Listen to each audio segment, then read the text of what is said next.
Hello, ghouls. Welcome to episode 44 of the Shrouded in Darkness podcast, where we shine a light on the cases that the world forgot. This is your true crime obsessed host, Marlena, and I hope you're having the best day. Today's case is different from previous episodes. It's a case that my husband shared with me, and I was immediately captivated by it.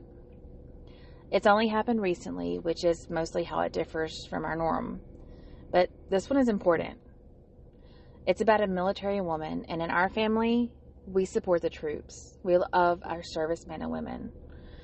But this is also about domestic violence, which is another subject I'm very passionate about, because so many voices go unheard, just like the victims we talk about.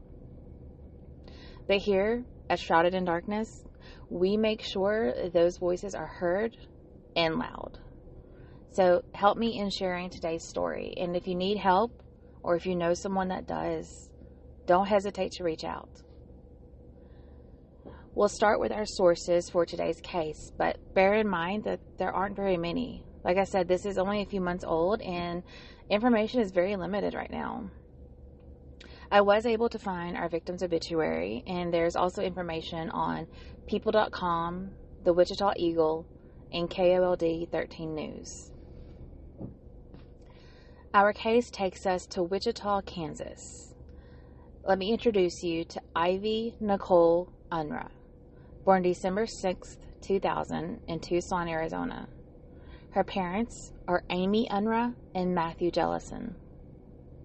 When family and friends describe Ivy, they use words like determined, motivated, and intelligent.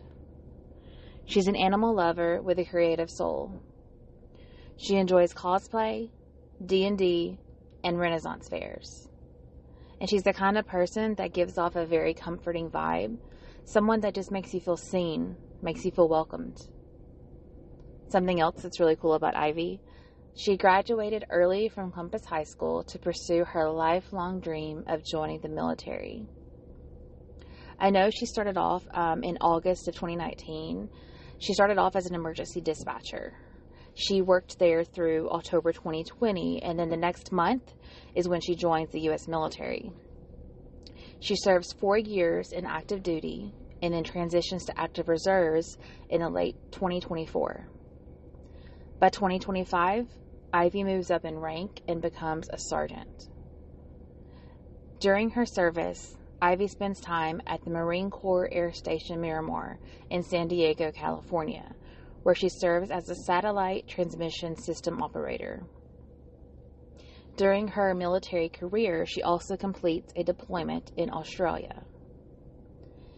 During those first 4 years from 2020 to 2024, Ivy earns 4 awards: Marine Corps Good Conduct Medal, National Defense Service Medal, Global War on Terrorism Service Medal, and Sea Service Deployment Ribbon. After transitioning to the reserves, Ivy begins working as a broadcast engineer for PBS Kansas Channel 8. Although we're learning a lot of beautiful and positive things about Sergeant Ivy, she also endures some darker days. We know in early 2024, possibly earlier, that Ivy is married to Joshua Orlando. He is a 29-year-old Wichita resident. And again, I know she was married to him in 2024. It could have been sooner, but I wasn't able to find any public records on their marriage. In 2025, January, we do see court records that indicate there was some kind of domestic incidents between a couple. And then that same year, August 18th, Ivy petitions for divorce. I did read that the case is initially dismissed sometime in February, which would be of 2026, because of inactivity, but the couple remain estranged and living separately. On the morning of April 17th, 2026, Joshua visits Ivy's home to drop off some of her property.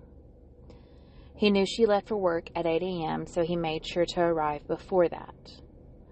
And now, according to Joshua, Ivy becomes upset that he's there. She strikes him in the face, possibly with an object she's holding. His immediate reaction is to retrieve his handgun.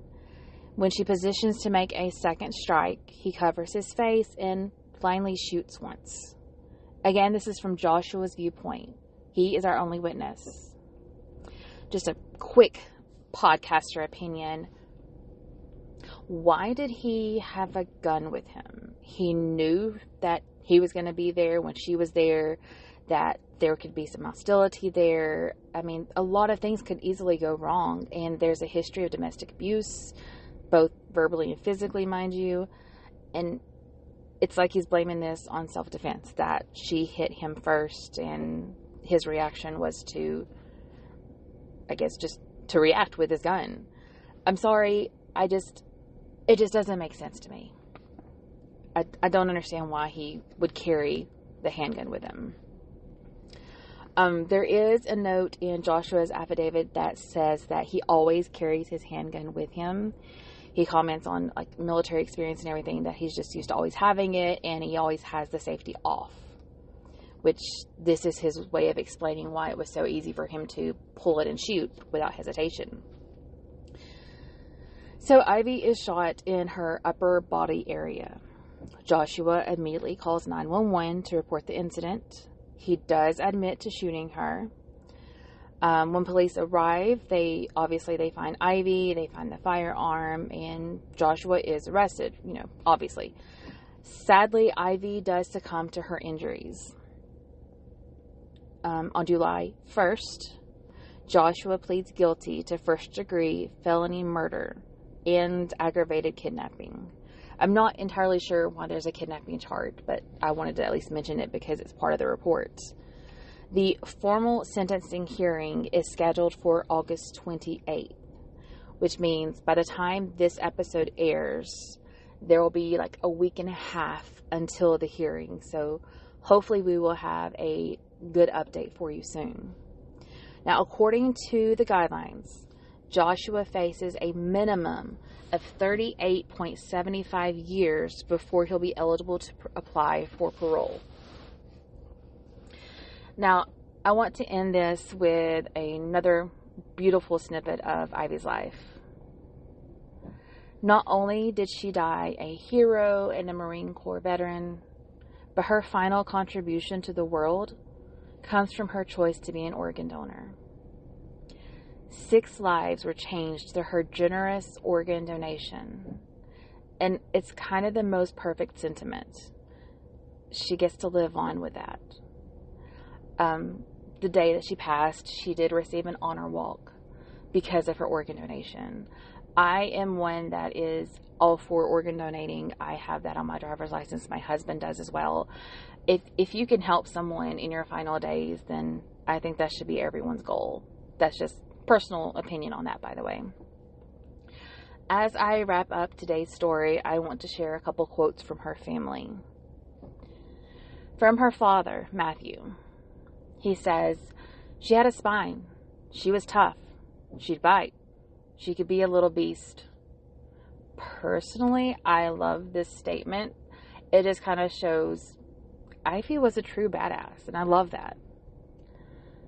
From her grandmother, Peggy. And this one's very poetic to me, and so it speaks to me on that level as a writer. Peggy says, "No one was lonely, sad, or in need, for you healed the hurts when others would bleed."